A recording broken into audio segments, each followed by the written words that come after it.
Hello नमस्कार दोस्तों, मैं अर्पित आपके अपने YouTube channel IAS PCS academy में आप सभी का स्वागत करता हूं। आइए आज की क्लास स्टार्ट करते हैं। हमारे जो सीडीपी के 30 क्वेश्चन होते हैं प्रतिदिन, उसी क्रम में नेक्स्ट क्लास। पहला क्वेश्चन है, अभिप्रेरणा का वर्गीकरण होता है, मतलब जो अभिप्रेरणा है उसका वर्गीकरण कैसे होता है? स्वाभाविक, कृत्रिम, कम महत्वपूर्ण, अधिक महत्वपूर्ण, जन्मजात तथा अर्जित, अभिप्रेरणा तथा प्रलोभन।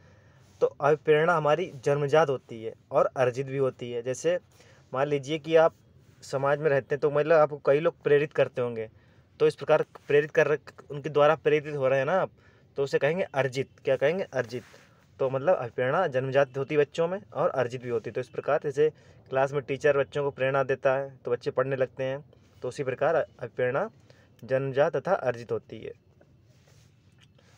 सीखने की प्रक्रिया में सीखने का स्थानांतरण है, मतलब सीखने की प्रक्रिया में सीखने का स्थानांतरण हो सकता है। तो सीखने की प्रक्रिया में सीखने का स्थानांतरण हो सकता है। कैसा? सकारात्मक, नकारात्मक, शून्य या ए सभी। तो शून्य मतलब जो सीखने का स्थानांतरण है, तो सकारात्मक भी हो सकता है, नकारात्मक और शून्य भी। तो ए सभी क्या जाएंगे? ए सभी। मतलब जैसे सीखने का स्थानांतरण, आपने सीख लिया कोई चीज़, तो इसका स्थानांतरण निगेटिव भी हो सकता है, पॉजिटिव भी हो सकता है। मान लीजिए कोई सपोज करिए जैसे किसी ने दारू पीनी ही सीख ली, तो वो नकारात्मक हुआ ना। तो इस प्रकार हर प्रकार का हो सकता है, तो ये सभी हो जाएगा हमारा। निम्न में से कौन सा मत अंतर्दृष्टि द्वारा सीखने की व्याख्या करता है? अंतर्दृष्टि मतलब सूझ का सिद्धांत। तो ये हमारा दिया किसने? गेस्टाल्ट वाल्दियों ने। किसने? गेस्टाल्ट वाल्दियों ने। तो इसे हम लोग गेस्टाल्ट वाल कहते हैं। नेक्स्ट, किस मनोवैज्ञानिक ने सीखने की सामग्री के रूप में निरर्थक शब्दों का प्रयोग किया है? मनोवैज्ञानिक ने सीखने की सामग्री में निरर्थक शब्दों का प्रयोग किया है, तो किसने किया? हमारे एबिंगहॉस। किसने? एबिंगहॉस। तो ऑप्शन सी हो जाएगा।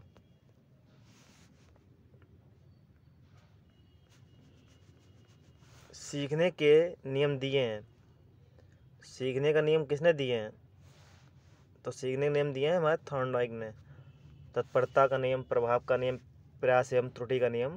तो ये सब किसके हैं? थॉर्नडाइक के हैं। तो हमारा ऑप्शन सी हो जाएगा। सीखना है व्यवहार में परिवर्तन, बिल्कुल है। अनुभव तथा अभ्यास का परिणाम। भाई सीखना क्या है? अनुभव और अभ्यास का परिणाम ही तो है। व्यवहार में अपेक्षाकृत स्थायी परिवर्तन, बिल्कुल है। तो इस प्रकार हमारा ऑप्शन डी हो जाएगा। सीखना क्या मतलब? अधिगम। शारीरिक वृद्धि और विकास को कहते हैं शारीरिक वृद्धि और विकास को क्या कहते हैं? तत्परता, गतिशीलता, आनुवंशिकता या अभिवृद्धि। तो हमारे शारीरिक वृद्धि और विकास को कहते हैं अभिवृद्धि। क्या कहेंगे? अभिवृद्धि। तो ऑप्शन 7 में का बी हो जाएगा। चिंतन संज्ञानात्मक पक्ष में एक मानसिक क्रिया है। चिंतन संज्ञानात्मक पक्ष में एक मानसिक क्रिया है। यह कथन किसका है? डीवी द्वारा, क्रूज द्वारा, गिलफोर्ड या रॉस द्वारा। तो संज्ञानात्मक पक्ष का मानसिक क्रिया से परिभाषा है वो किसने दी है? रॉस ने। किसने? रॉस ने। तो ऑप्शन डी हो जाएगा 8वें का। बाल मनोविज्ञान के आधार पर कौन सा कथन सर्वोत्तम है? किसके आधार पर? बाल मनोविज्ञान। सारे बच्चे एक जैसे होते हैं, कुछ बच्चे एक जैसे होते हैं, कुछ बच्चे विशिष्ट होते हैं, प्रत्येक बच्चा विशिष्ट होता है। तो बाल मनोविज्ञान के अनुसार प्रत्येक बच्चा अपने आप में क्या है? एक विशिष्ट है, किसी ना किसी क्षेत्र में वो विशिष्ट है। तो इस प्रकार हमारा ऑप्शन डी हो जाएगा। 10वां क्वेश्चन, बाल मनोविज्ञान का केंद्र है। बाल मनोविज्ञान का केंद्र क्या है? शिक्षक मतलब अच्छा शिक्षक, बालक, शिक्षण प्रक्रिया, विद्यालय। तो भाई नाम से ही स्पष्ट है बाल मनोविज्ञान, तो इसमें बालक को केंद्र मानकर शिक्षा की व्यवस्था की जाती है। तो ऑप्शन बी हो जाएगा। अच्छी स्मृति की विशेषता है। अच्छी स्मृति है शीघ्र पुनः स्मरण, शीघ्र पहचान, अच्छी धारणा, ये सभी। तो एक किसी व्यक्ति की अच्छी स्मृति है, तो उसके अंदर शीघ्र स्मरण करने की शक्ति, शीघ्र पहचान, मान लीजिए चिन्ह दिए उनको पहचान लेना तुरंत, अच्छी धारणा। तो हमारा ए सभी, ऑप्शन डी हो जाएगा। तो 11वें का डी। संवेग का शाब्दिक अर्थ है क्रोध और भय, स्नेह तथा प्रेम, उत्तेजना या भावों में उथल पुथल, या उपरोक्त में से कोई नहीं। तो संवेग का अर्थ क्या होगा? उत्तेजना या भावों में उथल पुथल, एकदम से हमारे उथल पुथल किसी भावना, मतलब भावनाओं पे कंट्रोल न कर पाना। तो संवेग का शाब्दिक अर्थ हो जाएगा उत्तेजना या भावों में उथल पुथल। कौशल सीखने की पहली अवस्था है, मतलब कौशल सीखने की। तो सबसे पहले बच्चा क्या करता है? यथार्थता, समन्वय, कल्पनाशीलता या अनुकरण। तो बच्चा क्या करता है? अनुकरण करना सीखता है। तो कौशल सीखने की सबसे पहली अवस्था क्या होगी हमारी? डी, अनुकरण करना। मानसिक आयु का प्रत्यय सर्वप्रथम दिया, मानसिक आयु का प्रत्यय सर्वप्रथम किसने दिया? थॉर्नडाइक ने, स्पियर ने, गिलफोर्ड या बिने एवं साइमन ने। तो मानसिक प्रत्यय का जो हमारा कॉन्सेप्ट है वो सबसे पहले दिया था बिने एवं साइमन ने। किसने? बिने एवं साइमन ने। शैशवावस्था के लिए उत्तम शिक्षण विधि है। तो शैशवावस्था के लिए देखिए मॉन्टेसरी विधि भी अच्छी है, किंडरगार्टन भी, और खेल विधि, क्योंकि बच्चा इन किंडरगार्टन और खेल विधि, मॉन्टेसरी, इन सब के माध्यम से अच्छे सीखता है। तो हमारा हो जाएगा ये सभी। खेल विधि किसने दी? पारकस्ट, किंडरगार्टन, फ्रॉबेल, और मॉन्टेसरी विधि मारिया मॉन्टेसरी। बाल विकास में प्रक्रिया पर बल है, वातावरण और अनुभव की भूमिका पर बल है, गर्भावस्था से किशोरावस्था तक का अध्ययन होता है, या उपरोक्त सभी। तो बाल मनोविज्ञान के लिए सबसे अच्छा ऑप्शन हो जाएगा हमारा सी। उसके अंतर्गत गर्भावस्था से किशोरावस्था तक के अध्ययन करते हैं। तो इस प्रकार ऑप्शन सी हो जाएगा। बाल विकास का अध्ययन क्षेत्र है, बाल विकास का अध्ययन क्षेत्र है।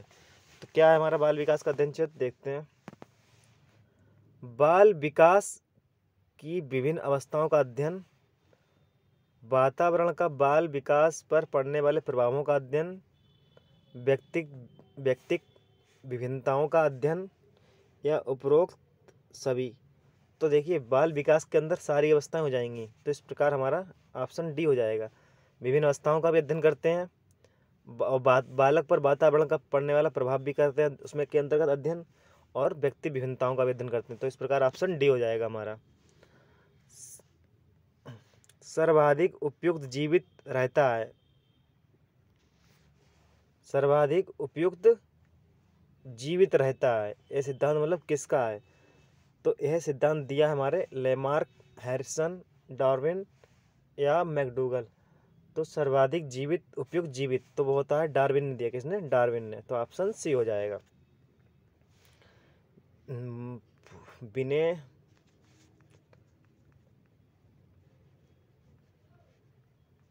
बिने साइमन परीक्षण द्वारा मापन किया जाता है।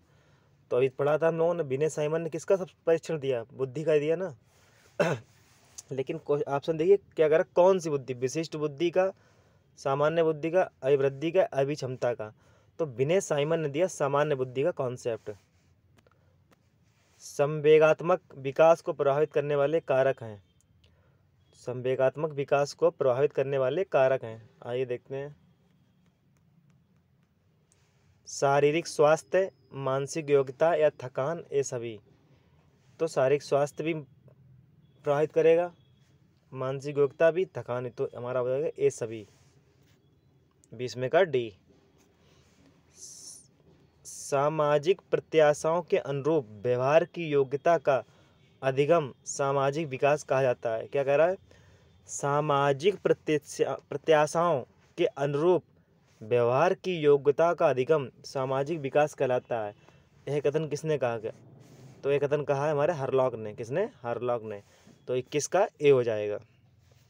सीखने का सर्वाधिक उपयुक्त अर्थ है, सीखने का बास मतलब सर्वाधिक अर्थ, अच्छा अर्थ कौन सा है? उपयुक्त। कौशल अर्जन, ज्ञानार्जन, व्यवहार में परिमार्जन, या व्यक्तिक समायोजन। तो सीखने का कह रहा ना, तो व्यवहार में परिमार्जन। तो ऑप्शन सी हो जाएगा 22वें का। वाणी दोष नहीं है, वाणी दोष नहीं है। वाणी दोष नहीं है, देखिए क्या नहीं है। ध्वनि परिवर्तन और अस्पष्टता, धीमी या तेज गति से बोलना, हकलाना और तुतलाना, तीव्र अस्पष्ट वाणी। वाणी दोष नहीं है।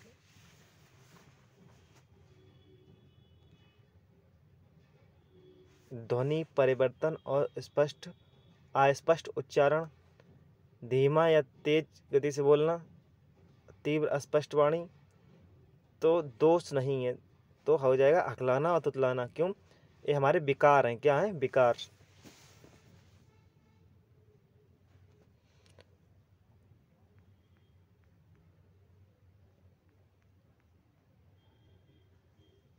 प्राथमिक स्तर पर मूल्यों की शिक्षा देने की सर्वोत्तम विधि है। प्राथमिक स्तर पर मूल्यों के महत्व को बताना, बिल्कुल है। मूल्यों के पालन न करने पर दंडित करना, अध्यापक के व्यवहार में मूल्य स्थापन, यह उपयोग सही।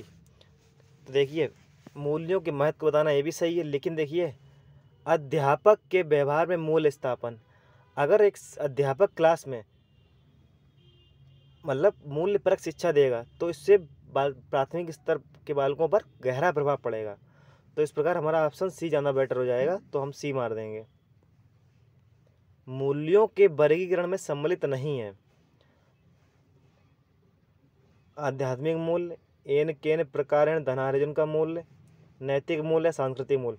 आध्यात्मिक मूल्य है, नैतिक मूल्य है, सांस्कृतिक मूल्य है। अब ये कह रहा है एन केन कैसे भी करके धनार्जन का मूल्य, ये कोई मूल्य नहीं है। तो हमारा क्या पूछा? नहीं पूछा था, तो ये हमारा ऑप्शन हो जाएगा। व्यक्ति के संगठन का स्वरूप है। व्यक्तित्व के संगठन का स्वरूप क्या है?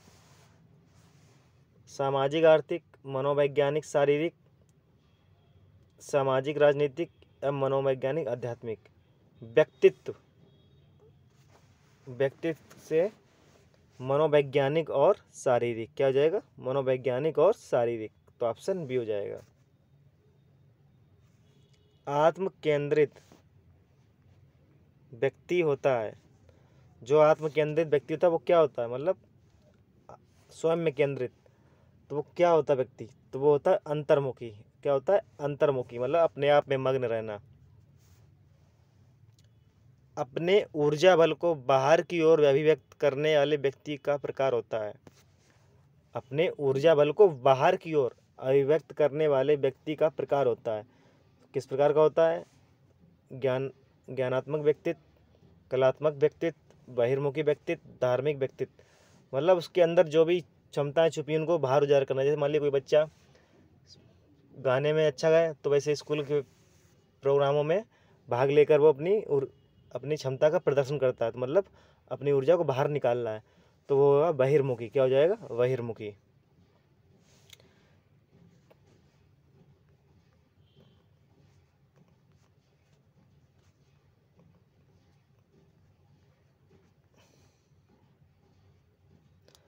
अपने ऊर्जा बल को, कक्षा 4 का एक बच्चा सदैव चिंतित और कुंठित रहता है, तो आप मतलब आप क्या करेंगे? कक्षा 4 का बच्चा है, उसके अभिभावक से शिकायत करेंगे, मनोचिकित्सक के पास ले जाएंगे, स्वयं परामर्शदाता की भूमिका का निर्वाह करेंगे और उसे भाग्य पर छोड़ देंगे। आप एक अच्छा छात्र है, वो अंदर से चिंतित और कुंठित है, तो क्या कहेंगे? आप उसे परामर्शदाता की भूमिका का निर्वाह करेंगे, मतलब उसे समझाएंगे, उसकी जानने का कारण का पता लगाएंगे। तो इस प्रकार ऑप्शन सी हो जाएगा।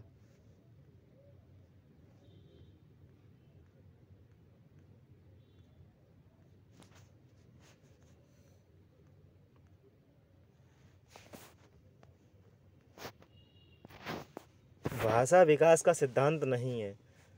भाषा विकास का सिद्धांत नहीं है। अनुबंधन का सिद्धांत, अनुकरण का सिद्धांत, परिपक्वता सिद्धांत, अतिरिक्त शक्ति का सिद्धांत। भाषा विकास है, अनुकरण से भी सीखते हैं, परिपक्व भाषा से संबंधित है, लेकिन अतिरिक्त शक्ति का कोई सिद्धांत नहीं है। तो इस प्रकार हमारा 30 में का सी हो जाएगा। तो ये हमारे आज के 30 के क्वेश्चन रहे हैं, काफ़ी अच्छे क्वेश्चन रहे हैं।